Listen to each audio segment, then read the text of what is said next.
নমস্কার, hey everyone, welcome back to my channel. আজ আমি নিয়ে এসেছি আলু পনিরের ডালনা।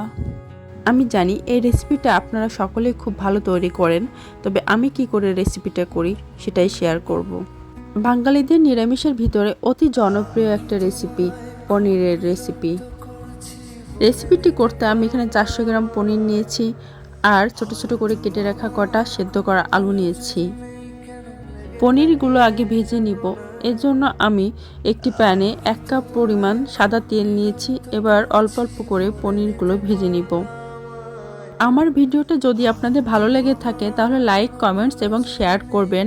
আর যারা এখনও আমার চ্যানেলটা সাবস্ক্রাইব করেন নাই, প্লিজ সাবস্ক্রাইব করুন। আর নতুন নতুন ভিডিও সবার আগে পেতে বেল আইকনটা প্রেস করতে ভুলবেন না যেন। আমার অর্ধেকটা পনির ভাজি করা হয়ে গেছে, এবার আমি উঠিয়ে নিব। আবার বাকি অর্ধেকটা এবার দিয়ে দিব। আমার সবগুলো পনির ভাজি করা হয়ে গেছে। পনির ভাজি করে এক্সট্রা যে তেলটা ছিল ওই তেলের ভিতরে সেদ্ধ করা আলু দিয়ে দিব। আলুগুলো ভালো করে ভাজি করে নিতে হবে। 2 থেকে 3 মিনিট আলুগুলো ভালো করে ভাজি করে নিয়েছি। ফোড়নের জন্য আমি আলুগুলো এক সাইড করে নিয়েছি। এখানে হাফ টিস্পুন গোটা জিরে দিয়ে দিয়েছি। জিরে দেওয়ার পর আলুর সঙ্গে 2 মিনিট ভাজি করে নিয়েছি। এবার বাটা মশলা দিয়ে দিব। এখানে 1 টিস্পুন জিরে বাটা দিয়েছি আর 2 টিস্পুন শুকনো লঙ্কা বাটা দিব। এবার মশলাগুলো দেওয়া হয়ে গেছে। এবার আলুর সঙ্গে ভালো করে কষিয়ে নিব। এবার এখানে 1 টিস্পুন লবণ আর 1 টিস্পুন হলুদ গুঁড়া দিব আর পনিরগুলো এবার দিয়ে দিব। পনিরগুলো দিয়ে ভালো করে কষিয়ে নিতে হবে। এবার হাফ কাপ জল দিয়ে পনিরগুলো ভালো করে কষিয়ে নিব। 3টে তেজপাতা মাঝ বরাবর ছিঁড়ে দিয়ে দিয়েছি আর এখানে 1 টিস্পুন আদা বাটা দিব।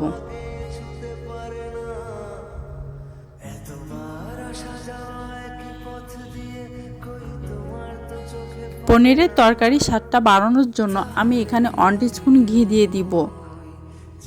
যে কোনো নিরামিষ তরকারিতে আপনারা একটু ঘি ব্যবহার করার চেষ্টা করবেন, দেখবেন সে তরকারির স্বাদটা আরও দ্বিগুণ বেড়ে যায়।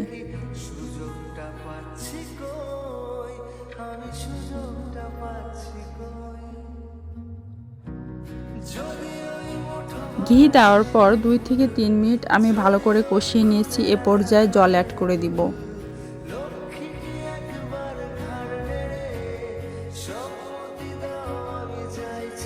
চুলার আঁচটা মিডিয়ামে রেখে 5 থেকে 7 মিনিট রান্না করে নেওয়ার পর এখানে হাফ টিস্পুন গরম মশলা বাটা দিয়ে দিব আর 1 টিস্পুন ঘি দিয়ে পনিরের সঙ্গে ভালো করে মিশিয়ে নিব।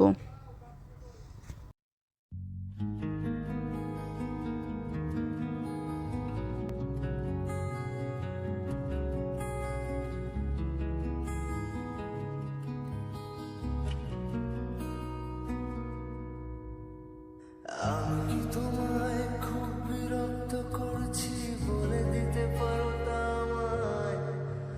হয়তো আমার কোনো প্রয়োজন নেই, কেন লেগে থাকি একটা কোণায়। আমি তোমায় খুব বিরক্ত। পনির রান্না করা হয়ে গেছে। এবার গ্যাসের ফ্লেমটা অফ করে দিয়েছি আর এখানে ভাজা মশলা দিয়ে দিয়েছি। জিরে আর ধনিয়া ভালো করে ভেজে গুঁড়া করে রেখেছিলাম, সেই গুঁড়াটা দিয়ে দিয়েছি। আমার রান্না কমপ্লিট হয়ে গেছে, এবার আমি নামিয়ে নিব। এই রেসিপিটা আপনারা বাসায় একবার ট্রাই করে দেখবেন। আর এই পনিরের তরকারিটা শুধু ভাতের সঙ্গে না, রুটি দিয়েও খেতে ভালো লাগে।